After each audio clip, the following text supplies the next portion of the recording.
Hello, hello, hello. We are back with another amazing episode of the Jane Warren podcast, and I am joined by a wonderful guest today, Poli, who I met through the Women Thrive Summit, which is a summit that both of us, I'm so grateful to be selected and to be joined by you, Poli. And today we are going to be talking about something I haven't really spoken a lot about yet on my podcast, and it is about getting out of the hustle mindset.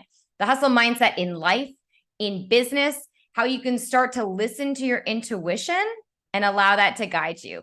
Poli, thank you so much for being here. Thank you, Jane, for having me. And I'm so excited to talk about this topic.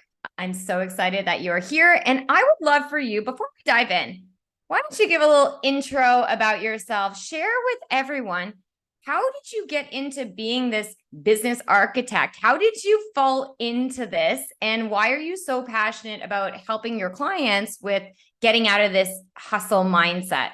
Wow, we could be here for a while because it's a really, can talk a lot about why I love what I do. But there are a few facts about me that created what I am now. And I think created my priorities. And the one thing is that I have fought anxieties for my entire life. I think only in the last 5 to 10 years, I'm quite all right. It's just something that I'm afraid of, right? But before it was like a daily struggle. And this really changes you entirely. And it changes for example, I look at my life. And from the minute I started living like in a way that I started to enjoy my life, there was a moment where I felt that I need to enjoy it, really, really enjoy it, because it's so precious to me. Things that I think for normal people are really normal and ordinary, like going for a walk, going to school, I don't know, going shopping with a friend. This was all hell to me, even if I really wanted it. So this is why when I became pregnant and when I already knew I was going to be a mom, I knew that I wanted to build a life around my child, around my family, so I can really enjoy the moments with her. And still, I needed to create a business so it could fit my struggles. I couldn't be closed up, it would just kill me, I think. So this was the start, and then I built around 5 businesses in a decade, in this decade. But it was a lot of struggle, a lot of hustle. It was a classic business design. You need to struggle, you will have no money, and in a few years you will have them. Then you can relax, then you can enjoy your life. And I always felt like it's not okay. I can't do it like that, but I never saw a way out. So burnout helped me really a lot. It stopped me and it showed me, okay, there's just no other way than doing it in another way. And I was trying, and since then, I started combining energy work and strategy and marketing. And I found out that in the best way I can, I will design my business in a way that it will support me, it will support my family, and I will enjoy it. Or otherwise, I don't need a business. So from the moment I'm really strict and open with my business in the way that I really create from the bottom of my heart, that's the moment that I started to create all of this. That's absolutely amazing. That is such like so many great little tidbits there. And, I know for a fact that some people listening right now are definitely going to resonate with some of that, the daily stresses. Like you dealt with a lot of anxiety. I know from reading up on some of you having some panic attacks, and there could be people listening right now that are feeling those stresses. And you nailed it. It hits home for me when I think about I'm only in the first 3 years of my business. And I can certainly tell you up until about a year and a half, maybe a year ago, really, I was in that hustle and grind mindset. I thought the more I worked, the better I would do, the better my business would be. But in reality, I just was exhausted felt stressed and anxious. So what would you say for anyone listening? And this applies not only if you're a business owner, but truly in life. We've got this thought where we need to be busy. We need to have this hustle. So what's your perception on that, Poli, on that hustle? And I know it really, you made some big transitions for yourself, but how did that really change for you? I will try to find some snippets of it, okay? So, for me, it comes with the ease in business. We all know it's not easy to have a business, right? It's not about that. But on the other hand, like you said, if we hustle, if we give all the time we have to our business will always need our time. It will never change. If we don't stop and don't set the boundaries. We always talk about boundaries between us and the clients, boundaries between us and our children and our husbands, partners, lovers, whatever. But do we ever talk about boundaries between us and our business? And for me, what helped was a paradox that my children helped me.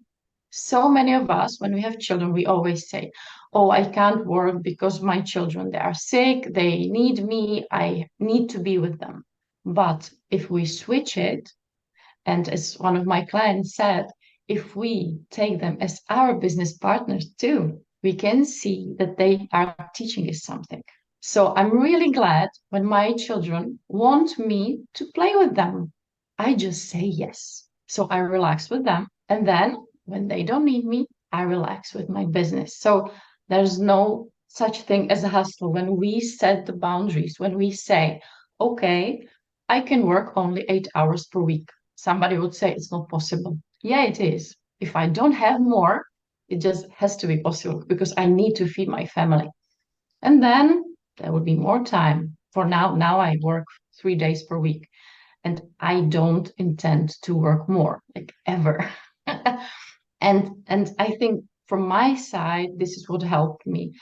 Just look at my life. I say, okay, what's my priority? How many days do I want to give to my business? And what would feel too much? What would put me in that anxiety mode? And in the long term, it's not viable. If we start from the beginning or from the middle, from whatever place you are, if we start saying, okay, these days are working days, or these times are working times, and the other ones are for me, or for my family, or for my friends, then we can start designing it and make the business work in that amount of time, not the other way around. Does it make sense? Yes, for sure. And I resonate very strongly with that as well because, yeah, you can have your business run your life or you can run your business and choose, right? What would you say? Because I feel like some of these ways of thinking might be new to some listeners, and they might be hearing you and say, "Oh, it doesn't that sound nice, Poli? 3 days a week. Oh, how lovely for you to be able to do that when I've got, I'm maybe even regardless of what their situation is, they could be a single parent, not a single parent. They could feel that they know the bottom line they have to bring home and in their eyes, anyone listening, you may only see it a certain way. So, how do you help? I'm sure when your clients come to you, they might think that too. They're coming to you because they want ease, they want flow, they want to feel less stressed. So, how do you start to guide them when you don't really see another way? Because trust me, I hear it from friends, from family that just have a different mindset than I do. And I know, as my coach used to say, the more I rest, the more I make. Because if I work and I'm feeling burnt out, or if I work and I'm stressed out, it's not good work. I'm not bringing my best. I'm not bringing my best energy. I'm not putting out really what I want to get back. Right. So how do you help guide someone? I'm sure some people are listening right now and are like, man, I would love to have 3-day weeks. This sounds lovely, but I just don't see it. So what are some kind of initial things that you help your clients with around that? Okay, so firstly said, when I had even less time, I was the breadwinner of our family. So really everything is possible. Even if I was afraid, even if I couldn't go out of my home, I always found a way to make money. And this is the first thing I say to my clients too, because they are afraid. And I let them remind their power. Because when I ask my client, did you, okay, you struggle to make money, but did it ever happen to you that you didn't bring any money home? They just stay quiet and just do with their head like, no, you're right, Polly. I always make it happen. Even if it's the last day of the month, somehow it always happens. Of course, I do the work, but it happens. So we bring back the power and then we go towards our heart. This is what I love. It's what Greg Braden teaches. It's mind and heart coherence. And I tried many techniques to get us back to our bodies and intuition. And this is, I think, one of the most powerful and the easiest one. I even teach my husband to do it already. And it takes us no more than 10 seconds after we are already, after we know this technique. In the first days or weeks, it may take us a few minutes, but it only brings us to our heart so we can hear our intuition more. We can just ask every day, what is my task for today? And when I do this with groups of clients, for example, now I had a group of 300 women doing it in the same space, in the same time, all together, so much magic happens. And why we do it? We often don't know the power of intuition. And I just like the easiest way to think about it is that our mind can guide us only towards something that she already knows, she already experienced, something known. But our intuition guides us further. It knows things. It's from our higher self, universe, God, whatever you call it, but it knows where it's guiding us. And that's why we should listen to our intuition. And then we use our mind for strategy. But at first, our heart tells us. Often for me, it says, do nothing, go and lie down or go for a walk. Your clients will come. Other days, it will tell me, go and make a live or shoot a podcast, or sometimes it's go write a book. So we will be talking about that later.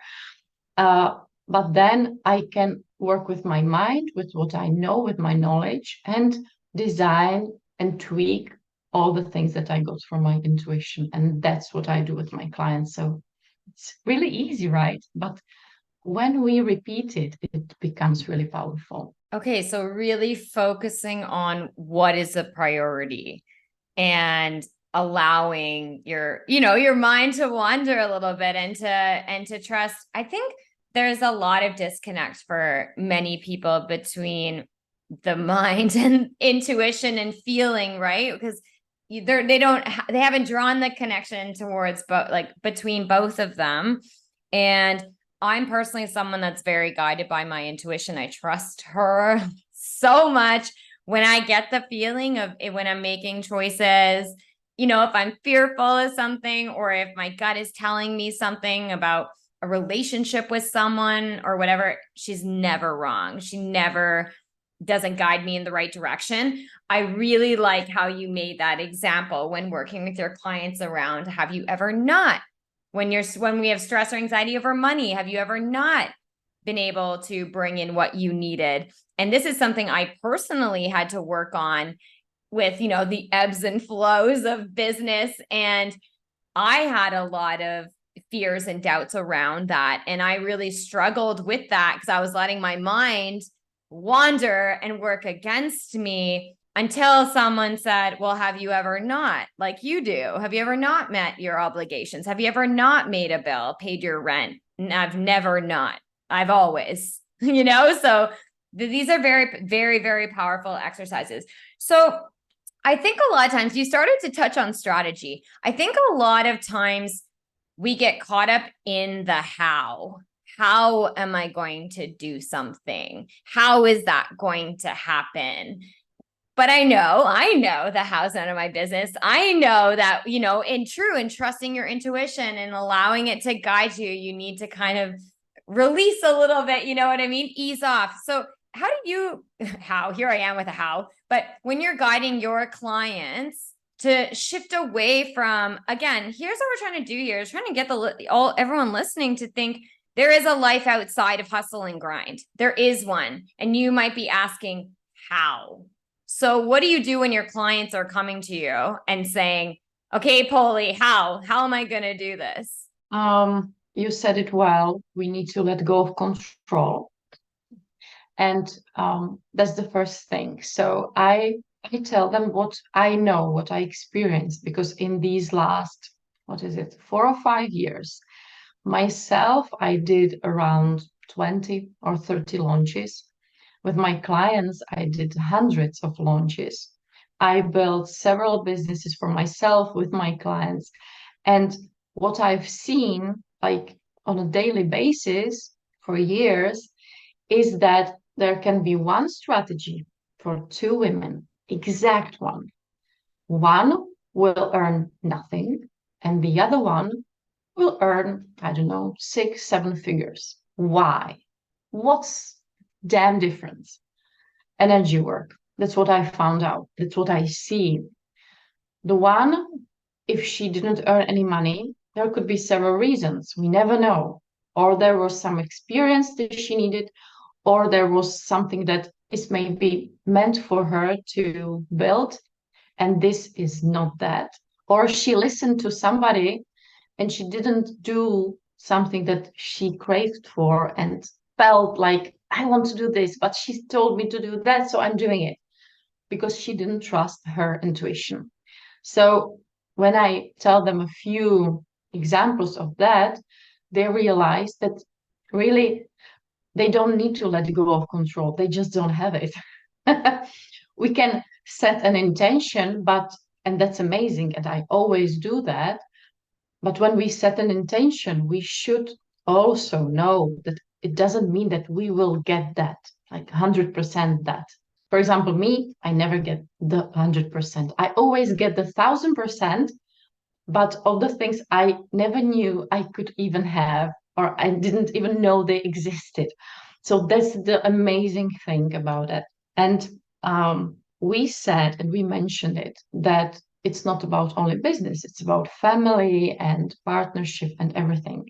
And I feel that we listen to our intuition. We know it very well, but not in business. We are afraid to listen it in the business because we say, but it's strategy, it's not intuition. I can trust my intuition when it comes to the first date with a man, or when it comes to, I don't know, what to eat. I don't know. I listen to all the time, right? So I don't know the difference. But always, or I don't know, many of my clients find out that they really know their intuition. They listen to it all day long. But when it comes to business, they ignore it. And so this is me. So let me know if you want to know more or what. Yeah, no, that's so interesting. I love that you brought up around the small things that we do when we do actually trust our intuition and we don't even think about it. Like perfect example of what am I going to have for lunch? I'm sitting here, I'm actually working in my kitchen. And so, I'm like sitting here, oh, I'm going to have some lunch, or, you're going to have a snack, or you want to go to a restaurant, or you want to do something with your friends. And it's like, we're just guided to make a choice, and we trust that and follow that. And I think it's possible that when it comes to our business, it's like very personal, and our own life, it's very personal. And maybe it's the fears that kind of kick in that stop us from doing that. So how would you say anyone listening now, I mean, you touched so much on the importance of intuition. We know we need to kind of release some of that control to allow for things to happen. And I think what's important too is allow, like you said, you can have a goal. I love you said you don't get it 100%, you get it 1,000%. I'm like, amen. I'm like, there we go. I love that. That's amazing. Because it's true. Because really, I mean, a goal is to grow. So really, we create a goal and we grow as we try to work towards it. But the more we can at least use it as that beacon of light and be open to anything happening, like allow it to just come. That took me a long time, like, not a long time, but working with coaches, working on my mindset for, a year so that I can really start to believe that, okay, I know what I want and it could come from anywhere and I'm here for it. So someone listening right now, okay, so they're learning how they can connect with their intuition. How can they, like right now or tomorrow even, start to really embody a life of ease, release the hustle, and start following their intuition?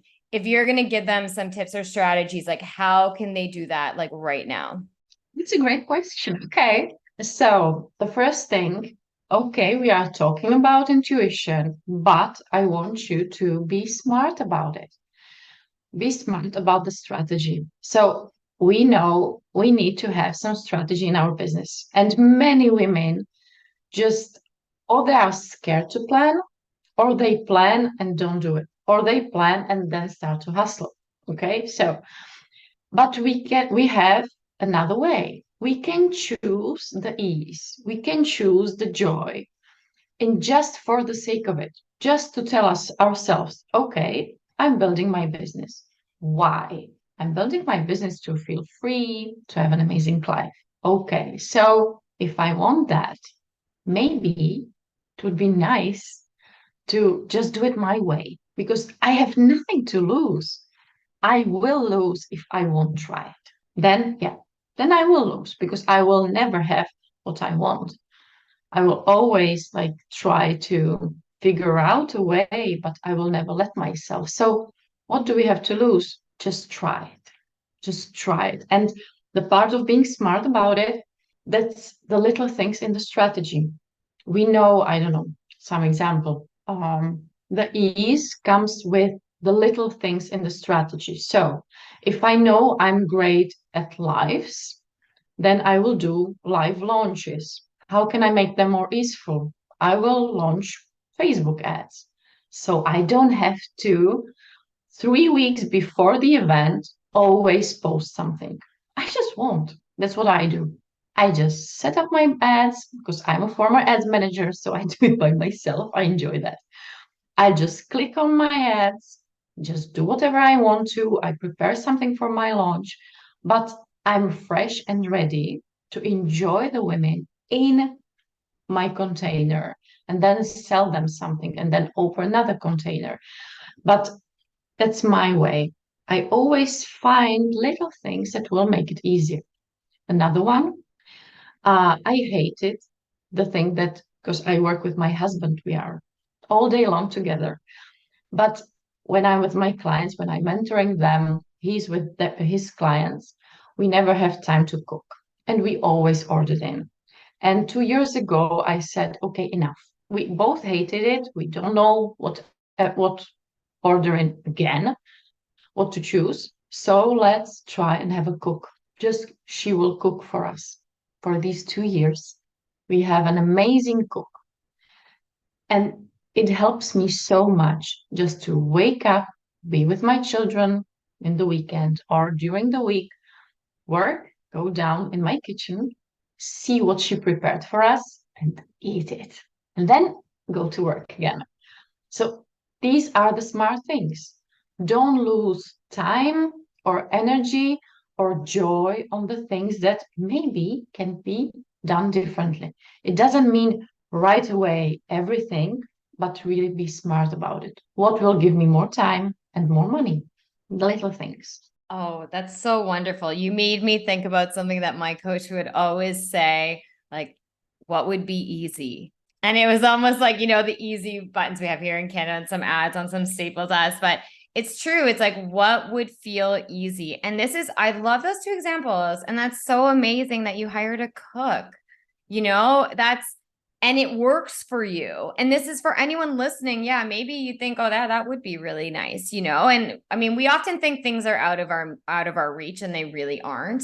Like even some people had given examples, and when I was in my coaching community and they were like, they wanted a personal shopping experience. You can go to Nordstrom and get a personal shopper at no cost. You don't even need to buy anything. Like you could just go and have the experience, right?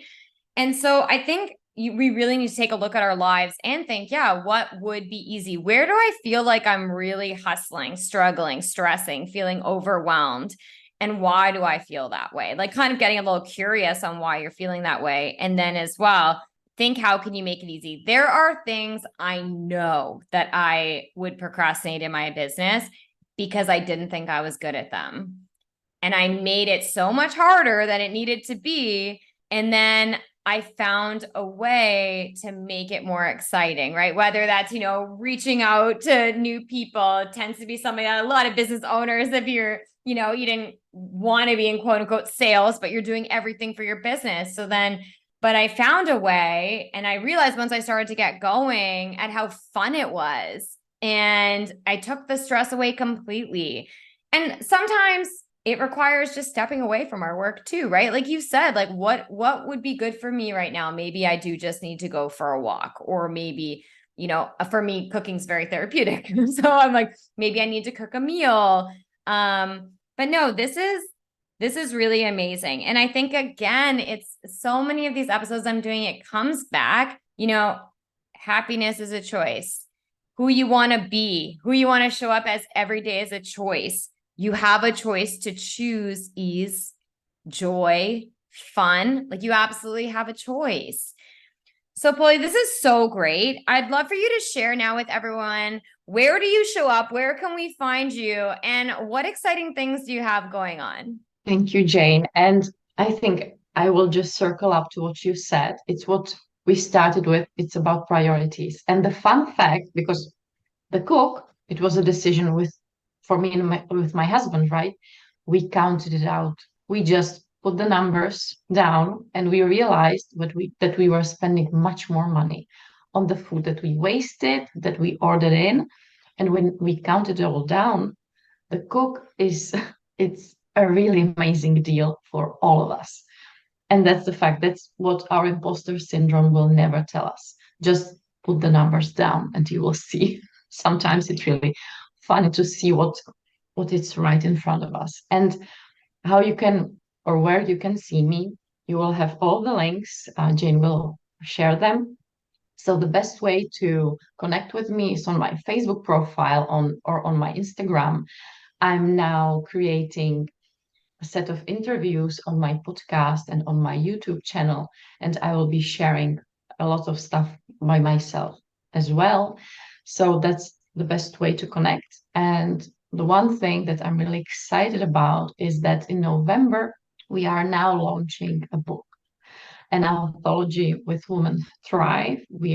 I'm a part of the authors, and we are there sharing our stories and what came out of it, what you can learn from us, from our experiences, or get inspired, or whatever you feel like doing when reading it. I can't even explain what happens because I read most of the chapters of my colleagues, and on some chapter, okay, most chapters, I wept or cried or wrote some things that I just need to remember. And that's, I think, the most powerful thing that we can heal even when we are reading somebody else, because I saw so much similarities. And this is what your podcast does too, right? We can see from each other that we are all normal girls, normal women that are just here trying our best, doing what we love, and making our dreams come true. So, yeah, the book is my dream come true. Oh, that's just beautiful. Thank you. I cannot wait to get the book. I cannot wait to read the book. You just got me so much more excited. So I really hope everyone listening right now, I hope that this really inspires you to see there is a way of life. There is a happy way of life that focuses on ease and flow and fun. And if you're not feeling that right now, take some of these tips and apply them rewind, listen to it again, write it down, and really, it's through taking action that things change. And just remember, you've got a choice. You can choose to make your life easier, to release that hustle and grind. And we promise you, when you actually start taking the actions towards it, you can have what you want. You can have that happy life. So this has been great. Thank you again, Polly, so much for joining me. Thank you so much too. And I'm excited for all of your comments. Let us know what you've taken from this interview. And I'm so excited to connect. Amazing. See everyone soon.